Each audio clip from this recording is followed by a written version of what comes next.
در زبان پشتو چی وجود داره؟ یعنی من عمل بخوایم پشتو یاد بگیرم، از لحاظ ادبیات نیاز به پشتو دارم، از لحاظ تجارت جهانی نیاز به پشتو دارم، زبان دانشگاه و زبان علمی پشتو چی دلیل وجود داره؟ یعنی برای من یک دلیل برین که من دیگه زبان فارسی گپ نزنم، بیایم پشتو گپ بزنم. هموطنان عزیز سلام و درود خدمتتون. انشالله همتون جور صحت و از گزند روزگار به دور باشین. محتوای این ویدیو به همچین انسان‌های متعصب، ریسیست، شوونیست، عقدمند، مریض و بدبختی هستند که از سالهای متمادی بدین سو کوشش کردند تا به نحو زبان پشتو را توهین بکنن، تحقیر بکنن و به گونه سبک معرفی بکنن. عزیزان دل، تمام محتویات این ویدیو به اساس اسناد، شواهد، مدارک و منطق خواهد بود و من مطمئن هستم اگر تا آخر ویدیو همراه ما باقی بمانین شما قبول خواهید کرد و این خواهید پذیرفت که زبان پشتو زبان بین المللی است، زبان دانشگاهی است، زبان ریاضی و کیمیا و بیولوژی است، زبان صحت و اقتصاد و فلسفه است و زبان ستاره شناسی و نجوم است که ما همه چیز به اساس اسناد و شواهد و مدارک ارائه خواهم کرد و در پالیش شما بهتر میدانید که ما و شما با زبان فارسی نمیتوانیم ریاضی صحبت کرد، با زبان فارسی نمیتوانیم هندسه و بیولوژی و کیمیا و صحت صحبت کرد، با زبان فارسی نمیتوانیم که ما از ستاره شناسی و نجوم صحبت کرد. به هر تقدیر دوستان عزیز یک چیزی فراموشم نشوه که جناب ادعا کرد که گویا پشتونها به شکل جبری کوشش میکنن تا پشتو را بالای ما تحمیل بسازن. نه خیر، این حرفت اشتباه است، چون هیچ افغان، هیچ پشتون در پارلمان ایران امروزی استاد نشده و نگفته که باید زبان پشتو بالای مردم ایران تحمیل شود، بالای مردم تاجیکستان تحمیل شود، ولی برعکس ایرانی ها این گونه در پارلمان ها آمدن و بالاخره زبان بیگانه و وامی و بیچاره و بیکاره فارسی را بالای ما تحمیل کردن، آن هم به زور بیگانه ها، به زور ناتو. عزیزان دل، شما میدانید که پشتون ها متعصب نیستند، پشتون ها ریسیست نیستند، چون هر جوان پشتون میتونه مثل ما با 5-6 زبان صحبت بکنه، ولی اکثریت جوانان تاجیک جز از فارسی زبان دیگر نمیدانند. مثلا من با زبان انگلیسی صحبت کردم میتوانم، با زبان مادری خودت کمی لحظه صحبت میکنم، زبان دری و فارسی صحبت کردم میتونم، با زبان اردو صحبت کردم میتونم، با زبان عربی صحبت کردم میتونم، با زبان ازبکی صحبت کردم میتونم، چون ما پشتوها متعصب نیستیم، ما ارزش‌های انسانی همه را احترام میگذاریم. خب من ادعا کردم که زبان پشتو زبان بین المللی است. دوستان عزیز، در دانشگاه ها و یونیورسیتی های بسیار مدرن کشورهای بسیار پیشرفته مثل مناز یونیورسیتی آف چاینا بیجینگ با زبان پشتو میتونین دکترا بگیرین. تا سطح دکترا را در بیجینگ چین میتوانین با زبان پشتو آموزش ببینین. با می رقم پکینگ یونیورسیتی سکول آف لنگویج ایوم در چین است.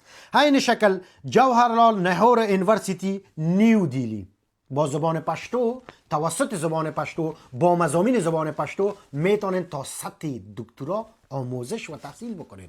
همین شکل لیست را ما براتون گذاشتیم. در مسکو میتونین که با زبان پشتو تا سطح دکترا پیشرفت بکنین، در برلین میتونین تا سطح دکترا پیشرفت بکنین، به همین رقم در بن میتونین تا سطح دکترا ببینین، تا سطح دکترا آموزش ببینین و بالاخره تحصیل بکنین. در لندن در SOAS University of London مستقل شاخه پشتو داره و میتونی با زبان پشتو تا سطح دکترا آموزش ببینید.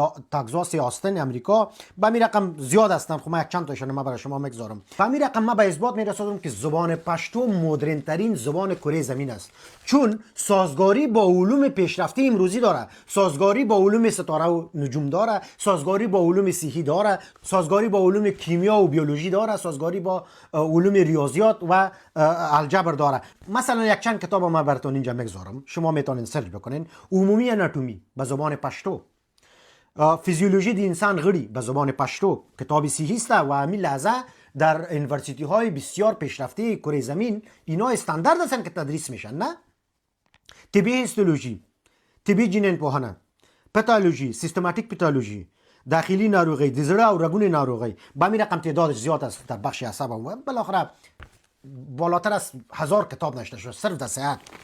همین شکل در بخش فلسفه، دژوان فلسفه، اسلامی فلسفه، سیاسی فلسفه، اخلاقی فلسفه، یعنی ما کتاب های فلسفی بسیار بزرگ داریم.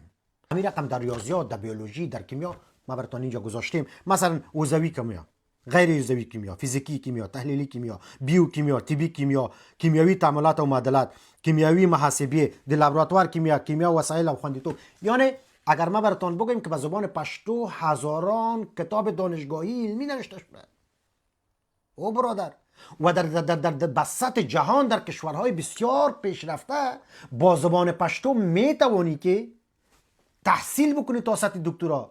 ولی ما شما میدانیم که با زبان فارسی نمیتوانیم ریاضی صحبت کرد، با زبان فارسی نمیتوانیم صحت صحبت کرد، با زبان فارسی نمیتوانیم فلسفه صحبت کرد، با زبان فارسی نمیتوانیم که علوم پیشرفته را صحبت کرد، چون زبان فارسی زبان نیست، ادبیات نداره، گرامر نداره، لغات خودی نداره. لغات 60% لغات عربی است، به همین رقم لغات ترکی است، همین رقم لغات های زبان های مختلف را گرد هم آوردن و یک زبان ساختن. دوستی عزیزم، ما با زبان های کس مشکل نداریم. یک چیز دیگر را بگویم، هر کشور ارزش مربوطی خود داره.